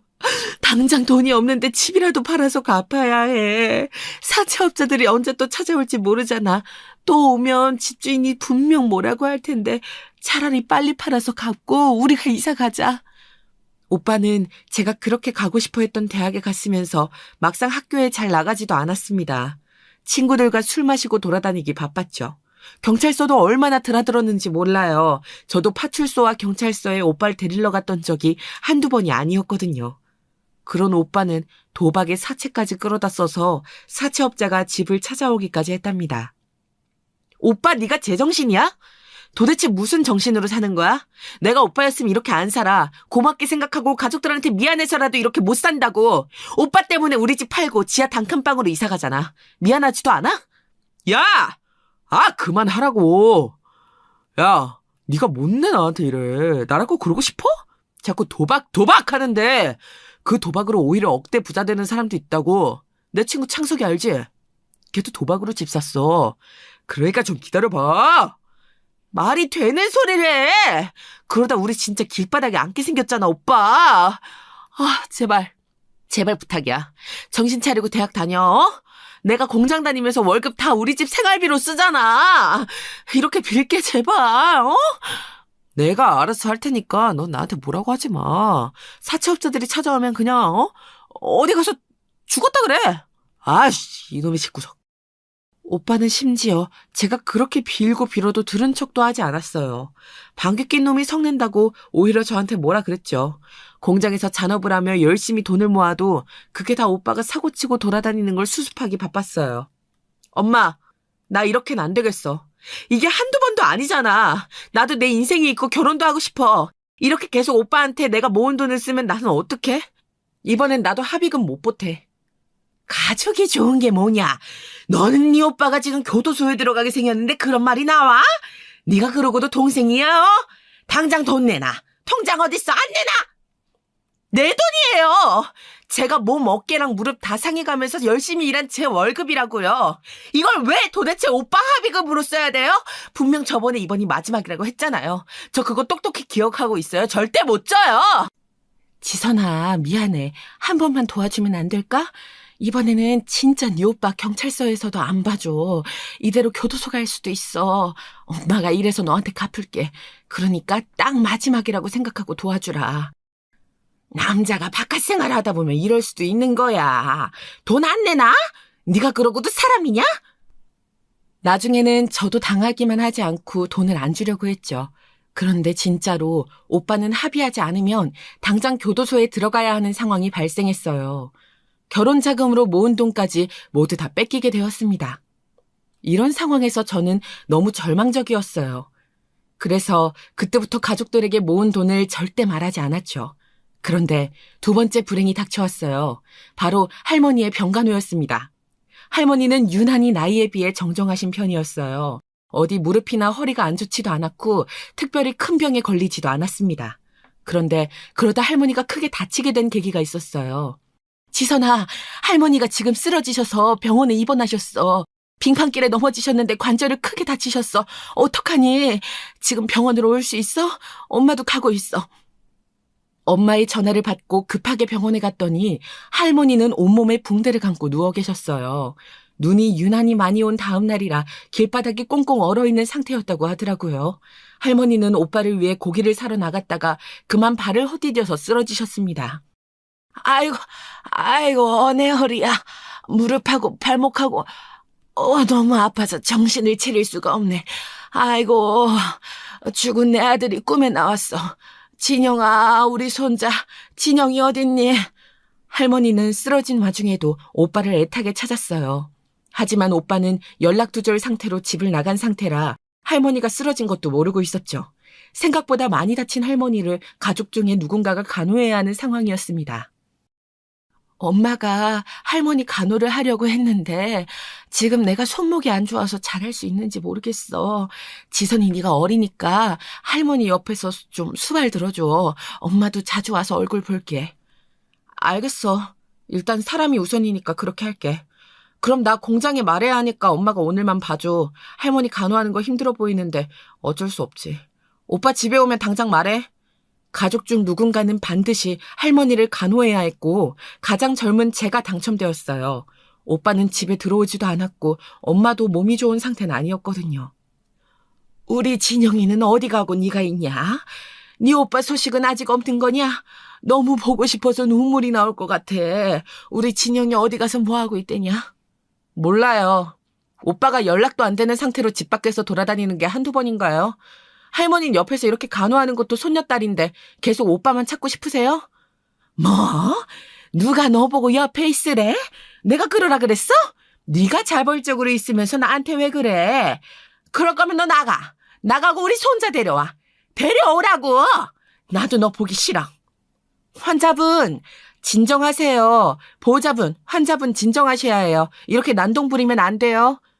할머니를 간호하며 저는 더 서러운 일이 많았어요. 옆에서 거동이 불편한 몸을 도와주는 것은 난데 할머니는 계속해서 오빠를 찾기 바빴거든요. 오빠는 대학은 다니지도 않았고 열심히 밖에서 나이트를 가거나 놀기 바빴습니다. 이런 가정 형편에서 저에게 한 줄기 빛이 나타났어요. 지선 씨, 많이 기다렸어요? 내가 최대한 빨리 오려고 했는데 늦은 건 아니죠? 기다리게 해서 미안해요. 우리 맛있는 거 먹으러 가요. 준석 씨, 아니에요. 저도 온 지 5분밖에 안 됐어요. 일단 조금 진정하고 천천히 가요. 제가 알아보니까 여기 식당이 그렇게 맛있다고 하더라고요. 저기로 가요. 바로 저에게도 드디어 남자친구가 생겼습니다. 이름은 김준석이었고 친구의 소개로 만나게 되었어요. 준석 씨도 저도 서로 첫눈에 보자마자 이 사람이다 싶어서 만난 그날 사귀게 되었습니다. 남자친구는 이런 힘든 상황에서 오로지 저만 바라보며 다정하고 헌신적이었어요. 지선 씨에게 그런 사정이 있는 줄은 몰랐어요. 워낙 밝고 많이 웃어서 이런 속사정이 있을 줄은 상상도 못했거든요. 제가 지선 씨였으면 너무 힘들어서 다 때려치우고 도망갔을 거예요. 저도 마음 같아서는 이 지긋지긋한 집을 떠나서 새 출발을 하고 싶어요. 아무도 모르는 곳에서 새 인생을 시작하는 거죠. 상상만 해도 즐거운데요? 사실 엄마만 아니었으면 이미 이 집을 떠났을 거예요. 우리 엄마의 인생이 너무 불쌍해서 아직 제가 이렇게 붙어 있는 거죠. 지선 씨는 마음씨가 곱고 예뻐요. 저였으면 이미 성인이 되자마자 집을 나갔을 거예요. 오빠도 참 양심이 어디 간 건지. 그러면 안 되는 건데, 그렇죠? 그렇게 말해줘서 고마워요. 제가 살면서 누구한테도 의지하지 못했는데 처음으로 이렇게 타인에게 의지하게 되었어요. 준석 씨를 만나기 전에는 무슨 정신으로 살았는지 모르겠어요. 실제로 남자친구는 저에게 아주 큰 힘이 되어주었어요. 그때가 혼자 병원에서 할머니를 간호하던 때였는데 병간호가 절대 쉬운 일이 아니었거든요. 몸도 마음도 힘들었던 저를 유일하게 위로하고 제 마음을 알아주던 사람이 바로 준석 씨였습니다. 그리고 한 가지 안타까운 소식이 있는데 할머니는 그렇게 쓰러지셔서 일어나지 못하셨어요. 몸을 아예 못 움직이셔서 온갖 합병증이 다 생겼고 그대로 하늘나라로 가게 되었습니다. 준석 씨, 여기까지 와줘서 진짜 감사해요. 할머니를 생각하면 미운 감정이 더 컸는데 막상 이렇게 돌아가시니까 마음이 좋진 않아요. 아빠도 그렇고 집안 어른들이 돌아가시는 게 저한테는 힘든 일이에요. 할머니가 미웠는데 왜 슬플까요? 가까운 사람이 죽는다는 것은 언제나 슬픈 일이에요. 다시는 못 보게 되는 거잖아요. 마음 잘 추스르시길 바랄게요. 아, 그런데 혹시 저분이 오빠 맞아요? 네, 맞아요.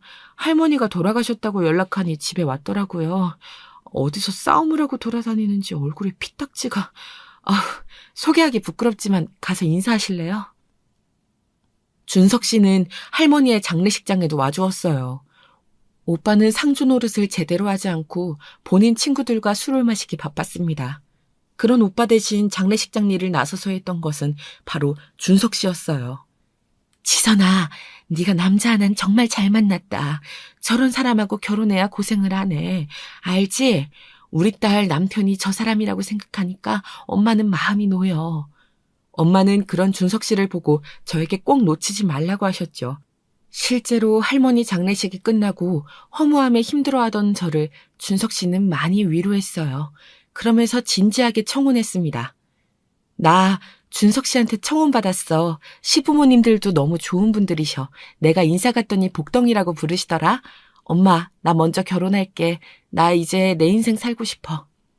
그래, 알겠다. 네 오빠는 만나는 여자가 있는 것 같긴 하던데 지선이 너라도 정상적인 결혼 생활하면 엄마야 환영이지. 그동안 오빠 뒷바라지 하느라 수고 많았어. 엄마는 늘 너에게 미안해. 오빠보다 제가 먼저 결혼했는데 오빠도 이 점에 대해선 뭐라 하지 않더라고요. 결국 오빠는 다니던 대학을 자퇴했고 직장도 제대로 다니지 않았습니다. 오빠를 싸고 도는 할머니도 돌아가시고 저도 이제 오빠한테 손을 떼려고 했어요. 다행히 우리 시부모님은 저를 아주 예뻐하셨습니다. 제가 제대로 된 사랑을 받지 못했었는데 시부모님의 넘치는 사랑을 받으며 제 성격도 많이 바뀌었어요. 지선아, 저번에 보니까 지선이가 갈비찜을 잘 먹길래 내가 시장에 사서 좋은 고기를 사서 만들었어. 우리 며느리 몸이 항상 우선이니까 잘 챙겨 먹고 혹시라도 김치나 다른 반찬 떨어지면 말해. 알겠지? 아가, 용돈이다. 매번 우리 아들 집에서 잘 챙겨줘서 고마워. 우리 집에 복덩이야. 혹시라도 물건이나 돈이 더 필요하면 언제든지 말하렴. 제가 다른 복은 몰라도 시댁과 남편복 하나는 타고났거든요. 마치 어린 시절을 보상받는 기분이었습니다. 한동안 오빠도 사고를 치는 게 줄어들어서 신혼 때는 유일하게 제 인생에 평화가 찾아왔었어요. 어머, 그게 정말이야? 우리 딸이 드디어 임신하다니. 지선이 네가 엄마가 되는 거야? 내 딸이 엄마가 된다고. 엄마 믿기지가 않아. 세상에. 벌써 4개월이라고? 어머, 웬일이. 엄마는 이제 죽어도 여한이 없어. 엄마 죽긴 뭘 죽어. 엄마 손자랑 평생 행복하게 살 생각을 해야지. 임신했다고 시부모님도 너무 좋아하셔. 벌써 아기용품을 백화점에서 얼마나 사주셨는지 몰라. 그나저나 오빠는 조용해? 말도 마라. 안 그래도 내가 너 오면 얘기하려 했어. 네 오빠 또 사고 쳤어. 만나는 여자 있는 것 같다고 했잖아. 그 여자랑 결혼하겠대. 심지어 임신했더라. 너랑 비슷하게 아기 낳을 것 같아. 결혼한다고 돈 달라고 하던데 없다고 했어. 아마 지선이 너한테도 연락할 거야. 오빤 도대체 무슨 양심이 있어서 우리만 보면 돈을 그렇게 달라고 하는 거야? 진짜 사람이 어떻게 그래?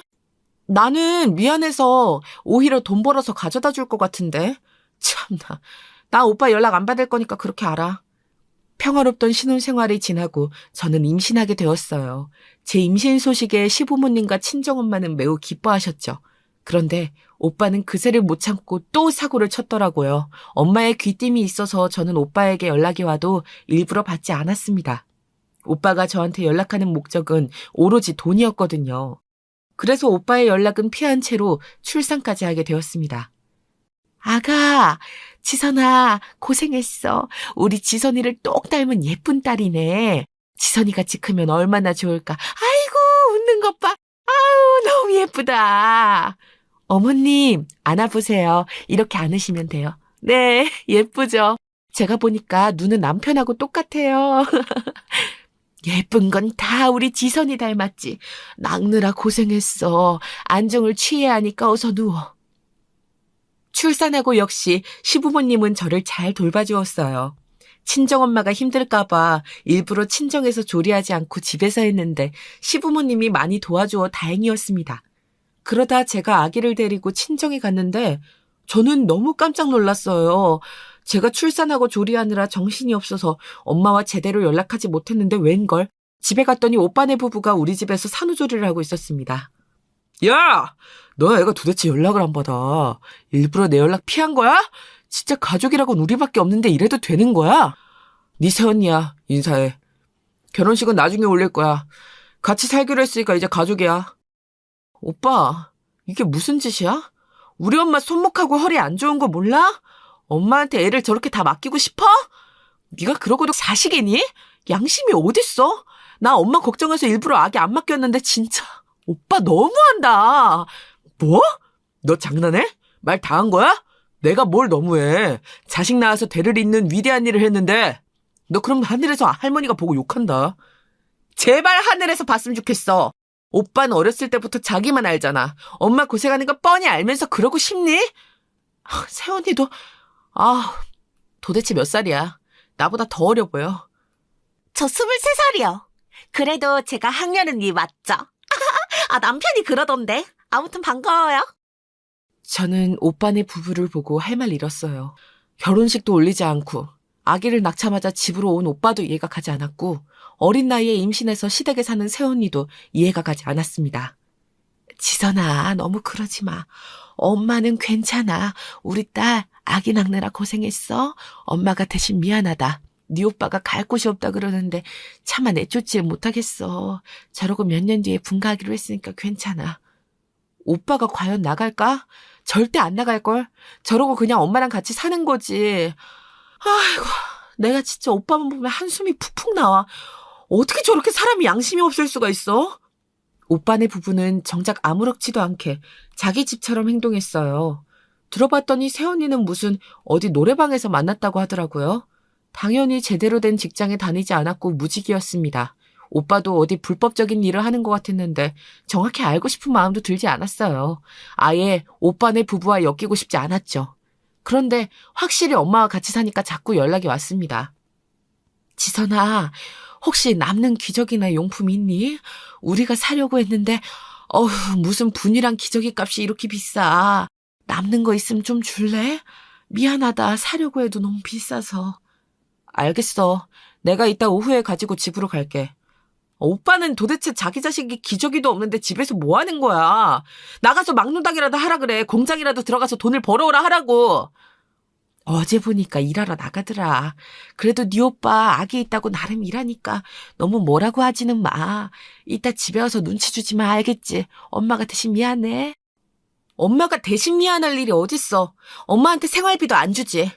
내가 엄마한테 몰래 준 용돈들 절대 티내지 마. 그거 알면 또 나한테까지 돈 빌려달라고 하니까. 알겠어. 엄마가 절대 말 안 할게. 이따 오면 엄마가 맛있는 밥 해줄 테니까 먹지 말고 와. 미안하다. 오빠는 나가서 일하긴 했는데 그 벌이가 시원치 않았어요. 막노동으로 일당을 받아도 본인 인생이 힘들다며 술을 자주 마셔서 그 술값으로 나가곤 했죠. 사실 오빠와 새언니만 생각하면 저도 지원해주고 싶지 않았습니다. 그런데 아무 죄도 없는 조카와 우리 엄마를 생각하니 자꾸 돈을 챙겨주게 되더라고요. 여보, 당신한테 너무 미안해. 내가 당신이 이렇게 아버님하고 힘들게 회사 운영하면서 번 돈을 자꾸 친정에 가져다 주잖아. 우리 엄마도 항상 당신에게 고맙고 미안하대. 내가 시댁에 더 잘할게. 너무 고마워. 여보, 나는 괜찮아. 그냥 당신하고 우리 딸이 건강하고 행복하면 그걸로 된 거야. 그리고 우리가 상대적으로 여유 있게 사니까 우리가 베풀자. 남편에게도 한없이 미안하고 고마웠습니다. 시아버지와 남편은 작은 소기업을 운영했는데 새벽부터 나가서 일했거든요. 얼마나 고생하는지 아는 저는 미안한 마음뿐이었어요. 그래서 시댁에 더 잘하려고 애썼습니다. 어머, 지선아, 감동이다. 내 생일이라고 이렇게 직접 케이크를 만들었어? 나 진짜 살면서 이런 거 처음 받아봐. 며느리가 들어오더니 이런 호강도 하고 세상에 눈물이 나오네. 에이, 어머니, 제가 앞으로 더 잘할게요. 그러니까 울지 마세요. 저야말로 결혼하고 인생이 아예 바뀌었어요. 이런 사랑을 받아도 되는 건지 오히려 제가 더 감사해요. 시부모님 생신이 되면 저는 케이크도 직접 만들고 미역국도 끓이고 최선을 다했습니다. 이 밖에도 자주 모시고 여행도 다녔고 시댁 행사가 있으면 절대 빠지지 않았어요. 친정에 얼마나 많은 도움을 주는지 아니까 저도 갚고 싶었죠. 이런 제 속도 모르고 오빠는 심지어 우리 부부에게 돈을 빌려달라고 당당하게 말한 적도 수도 없이 많아요. 오빠는 나한테 돈 빌려달라는 말 말고는 할 말이 없어? 도대체 사람이 왜 그래? 내가 무슨 누르면 돈 나오는 자판기야? 양심이 어딨니? 저번에 내가 준 돈은 어디다 썼어? 나도 남편한테 말하는 거 민망해. 이제 줄 돈 없어. 야, 내가 나 혼자 먹고 사냐? 너는 남편 잘 만나서 호화롭게 사니까 안 그래도 되겠지. 그래, 너 잘났어. 어? 근데 내가 혼자 사냐고. 엄마 모시고 사는 거 몰라? 나도 힘든데 나한테 왜 그래? 오빠, 말 잘했네. 엄마 병원에 데리고 가고 엄마 병원비 결제하는 건 누구야? 그거 다 우리 남편 돈이잖아. 매번 병원에 데려가고 데리고 오는 것도 나야. 새언니는 도대체 집에서 뭐 하는데? 혼자 집에서 놀고 먹잖아. 네 새언니가 몸이 안 좋은 걸 어떡하냐? 우리도 다 사정이 있다고. 나라고 이렇게 살고 싶어서 살아? 섭섭하게 왜 이래? 우리 그래도 피를 나눈 남매잖아. 어려울수록 돕고 살아야지. 어린 나이면서 뭐가 그렇게 몸이 안 좋아. 우리 엄마도 몸 안 좋은데 혼자 아기 보고 있잖아. 오빠랑 새언니는 아기 낳아놓고 그렇게 나 몰라라 엄마한테 맡기는 게 말이 된다고 생각해? 아, 몰라. 모른다고. 됐고, 오늘 안으로 나 400만 빌려줘. 아, 급한 거야. 이거 못 갚으면 또 사채업자들 몰라온다고. 이번이 진짜 마지막이니까 제발 한 번만 도와줘. 어? 네 오빠 사채업자한테 맞아 죽어. 제발. 오빠, 그냥 이제 사채업자한테 맞아 죽어라. 나도 더는 힘들어. 아, 왜 이렇게 나를 힘들게 해? 오빠의 돈 부탁은 지긋지긋했어요. 저도 당연히 도와주고 싶지 않았는데 엄마와 같이 사니까 사채업자가 찾아오면 그걸 감당하는 것도 바로 우리 엄마였거든요. 그래서 이를 악물고 돈을 보냈습니다. 그러면서 엄마를 제가 모시려고 준비 중이었어요. 도저히 오빠 부부와 더 엮이고 싶지 않았거든요. 남편과 긴 상의 끝에 엄마를 데려오려고 했고 남편도 다행히 제 편을 들어주었습니다. 그런데 갑자기 어떤 사건이 발생했어요. 어떡해요. 제가 잠깐 시장에 다녀왔는데 어머님이 사라지셨어요. 어머님이 저번에 치매라고 하셨는데 이렇게 빨리 증상이 나빠질 줄은 몰랐어요. 열심히 찾고 있는데 안 보여요. 그게 무슨 소리예요? 그리고 우리 엄마가 치매라고요? 도대체 무슨 일이 있던 거예요? 제가 시부모님 모시고 한 달 여행 다녀온 사이에 이런 일이 발생했다고요? 우리 엄마 마지막으로 본 게 언제예요? 어머님이 분명히 오늘 아침엔 있었어요. 그런데 제가 아기를 데리고 시장에 갔다 오니까 현관문이 열린 상태로 있었어요. 어떡해요? 남편도 열심히 찾고 있어요. 경찰에 신고했어요? 그리고 엄마가 치매 판정을 받았으면 저한테 말씀하셨어야죠. 제가 어디 다른 나라에 간 것도 아니고 제주도에 간 건데. 시부모님이 환갑이라 기념으로 제주도로 한 달 살이를 다녀왔거든요. 곧 우리 엄마를 제가 모시고 살 예정이라 시부모님을 모시고 갔던 거였어요. 시부모님과 남편과 제주도에서 우리 딸을 데리고 행복하게 지내다 올라왔더니 청천벽력 같은 소식이 들려왔죠.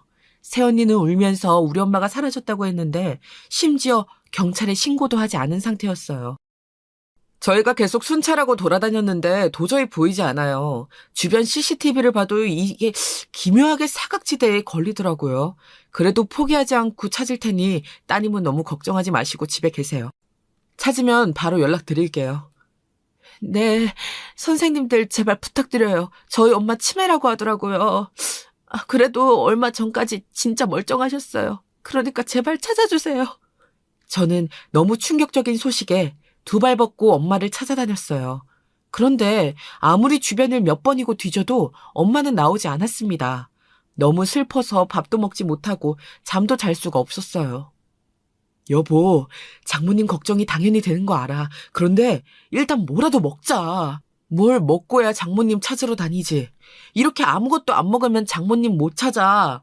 내가 사람을 사서 따로 찾고 있으니까 일단 먹자. 여보, 고마워. 우리 엄마 도대체 어디 있는 거야? 미치겠어. 평생 고생만 한 사람인데 이렇게 길을 잃어 행방불명이 된다고? 이제 내가 편하게 모시고 살려고 했는데. 엄마. 너무 슬퍼서 살도 급격하게 빠지기 시작했어요. 도저히 어디 갔는지 알 수가 없었죠. 급한 대로 사람도 구해서 같이 보고 전단지도 제작해서 나누어 주었습니다. 엄마가 자주 가던 미용실도 찾아가고 시장도 몇 번을 뒤졌는지 몰라요. 내가 다 안타깝네. 어떡해. 우리가 발견하면 바로 연락할게요. 얼마 전까지 그렇게 멀쩡하게 웃으면서 다니던 사람인데 어떡해.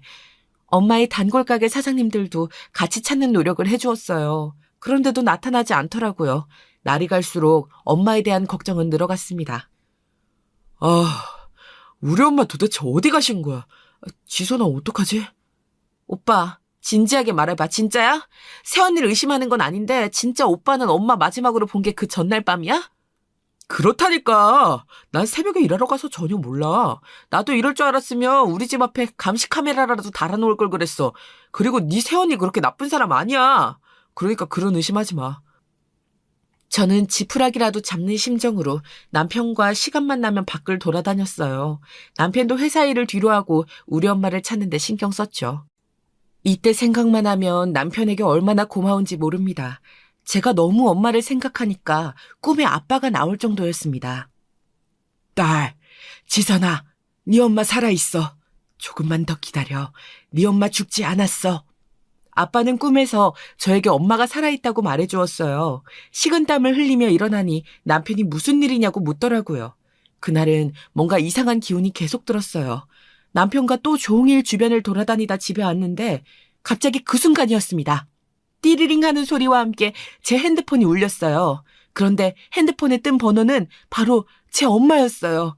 사실 제가 엄마에게 이런 일이 일어날 줄 모르고 핸드폰을 하나 더 사준 적이 있어요. 오빠의 연락을 받지 않으려고 몇 년 전에 몰래 엄마랑만 연락하려고 샀던 핸드폰이었어요. 그 번호가 뜨자 저는 소스라치게 놀랐습니다. 엄마, 엄마? 엄마 맞아? 엄마야, 여보세요? 지선아, 엄마야, 엄마, 지선아. 잠시만, 지금 배터리가 없어. 이것도 겨우 몰래 하는 거야. 이 사람들은 내가 핸드폰 몰래 갖고 있는지 몰라. 그게 무슨 소리야? 엄마, 이 사람들이라니 자세히 얘기해봐. 엄마, 내가 얼마나 찾았는지 알아? 엄마, 도대체 어디 있는 거야? 엄마, 내가 시부모님 모시고 제주도 간 사이에 치매 판정 받았다며. 나는 그것도 모르고. 지선아, 엄마 치매 아니야. 그거 다 조작이야. 너희 오빠랑 새언니가 짜고 나를. 시간이 없다. 밖에 누가 있는 것 같아. 엄마가 이거 보낼 테니까 봐. 엄마, 여보세요? 엄마! 엄마는 시간이 없다며 급하게 전화를 끊었어요. 그리고 잠시 후에 제 핸드폰으로 어떤 영상 하나가 도착했습니다. 남편과 저는 둘이 소파에 앉아 영상을 재생했는데 저는 너무 놀라서 핸드폰을 떨어뜨렸어요. 이게 뭐야? 이거 정신병원이잖아. 장모님이 왜 여기 계셔? 여보, 일단 정신 차려봐. 아니, 이게 뭐야? 세상에 이런 일이 있어? 난 충격적이라 믿을 수가 없어. 여기 누가 봐도 정신병원이야, 여보. 이게 말이 돼?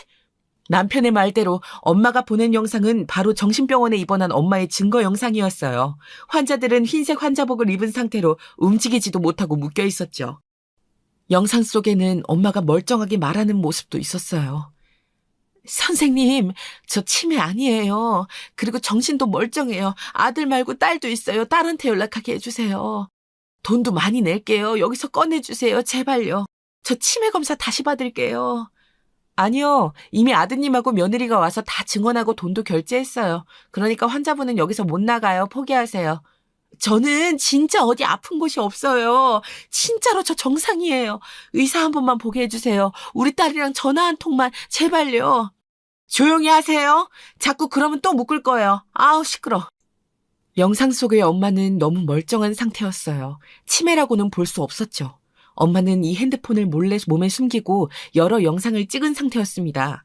여기가 어딘지 알고 싶었는데 아무리 봐도 주변에 산밖에 없더라고요. 나무만 보이는 영상을 보고 결국 저와 남편은 경찰을 불렀습니다.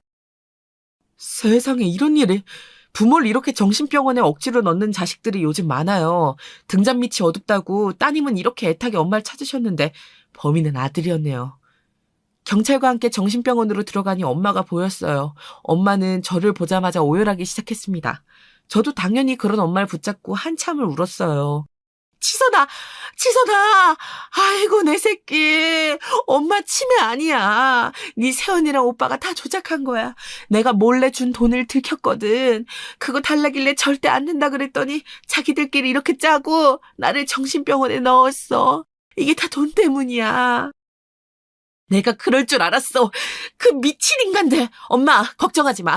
나랑 남편이 책임질 테니까 엄마는 이제 우리랑 같이 살면서 행복하게 살자. 그 돈들은 남편이 알아서 할 거야. 장모님, 고생하셨어요. 이게 다 무슨 일이에요, 세상에. 아무리 그래도 자기한테 헌신한 엄마를 이렇게 정신병원에 가둘 수가 있나요? 알고 봤더니 엄마는 제가 몰래 준 돈을 옷장에 넣어놨었대요. 그걸 새언니가 돈이 없어서 집안을 뒤지다 발견했고 오빠와 함께 돈을 달라고 했었나 봐요. 엄마는 당연히 거절했는데 거절하니까 둘이 돌변해서 짜고 엄마를 몰래 차에 태워 감금했다고 했습니다. 야, 이 망할 놈아. 네가 그러고도 인간이냐? 어릴 때부터 너밖에 몰랐던 엄마를 이런 식으로 대? 사람이면 이러면 안 되는 거지. 도대체 사고를 얼마나 치고 다니길래 이래? 아니야, 오해야. 엄마, 지선아, 우리가 진짜 일부러 그런 게 아니야. 아내랑 난 그냥 사채업자가 또 집에 오면 엄마가 위험하니까 보호하려고 일부러 그런 거야. 정신병원이 오히려 안전하니까 진짜야. 말 같지도 않은 소리 하지 마세요. 이제껏 가져갔던 모든 것들 돌려받을 거니까 각오하세요. 아내 몰래 제 회사 와서 빌려간 돈들, 그거 다 이자까지 합쳐서 받을 테니 그렇게 하세요. 이제 아내도 인연 끊겠다고 하니까 저도 사정 안 봐줍니다. 뭐? 이건 또 무슨 소리야? 오빠, 우리 남편 회사까지 찾아갔어? 진짜 가지가지한다. 이제 우리 살면서 마주치지도 말자. 나는 지긋지긋해. 이제 오빠랑 세연이 이름만 들어도 치가 떨려. 평생 얼굴 볼 생각하지 마. 우리 엄만 내가 알아서 모시고 살 테니 그렇게 알아. 지선아! 잠시만, 내가 미안해, 너 조카를 봐서라도 이러지 마. 우리가 엄마 책임지고 끝까지 모실게, 제발, 잠시만! 저는 오빠와 새언니한테 인간 대 인간으로 정이란 정이 다 떨어졌습니다. 어릴 때부터 온갖 지원이란 지원은 혼자 다 받았으면서 어떻게 저럴 수가 있는지 궁금했어요. 제가 너무 스트레스 받으니까 남편은 본인이 알아서 하겠다며 저에게 엄마를 모시고 제주도에 다녀오라고 하더라고요.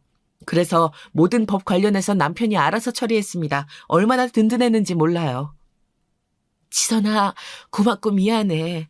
엄마가 너한테 해준 것도 없는데 이런 호강을 누리다니. 사돈댁들도 너무 좋으셔. 나한테 같이 꽃구경 가자고 하더라. 내가 이런 걸 받을 자격이 있는지 모르겠어. 엄마, 지나간 일은 잊고 우리 앞으로 행복하게 살자. 우리 시부모님이야 너무 대단한 분들이시지. 시어머니랑 엄마랑 둘이 내가 같이 여행도 많이 다닐게. 이제 고생 끝이야. 그동안 엄마도 저런 거지 같은 오빠 뒤처리하느라 고생했어. 너무 좋으신 시어머니는 우리 엄마의 사연을 듣고 눈물까지 흘리셨어요. 그러면서 엄마와 함께 꽃구경도 다니고 본인 친구들도 소개해 주셨죠. 덕분에 저는 요즘 아주 행복한 인생을 살고 있답니다. 훌륭하신 시부모님과 멋진 남편, 그리고 우리 사랑스러운 친정엄마까지 한 아파트 단지에서 사는데 얼마나 행복한지 몰라요. 오빠와 새언니는 연락을 아예 하지 않아서 남편에게 소식을 듣고 있습니다. 듣기론 이미 사기죄로 연루가 되어 있어서 지금 둘 다 교도소에 있다고 하더라고요. 평생 그렇게 살라고 하려고요. 신경도 안 쓸 겁니다. 오빠를 생각하면 저는 이제 지긋지긋해요. 엄마가 궁금할까봐 말하자면 둘 다 지금 교도소에 있대. 어떻게 엄마를 그렇게 치매로 둔갑시켜서 병원에 보낼 생각을 했는지 궁금했는데 애초에 사기꾼들이라 그래. 어휴, 나는 이제 아들은 내 자식 아니라고 생각해. 나한테 자식은 너 하나야, 지선아. 우리 딸밖에 없다. 여기까지가 제가 준비한 사연이에요. 쭉 정리하니까 다사다난한 인생을 살았네요. 그래도 지금은 너무 행복해서 다행이라고 생각해요. 들어주셔서 진심으로 감사합니다. 여러분도 행복한 인생 사시길 바랄게요.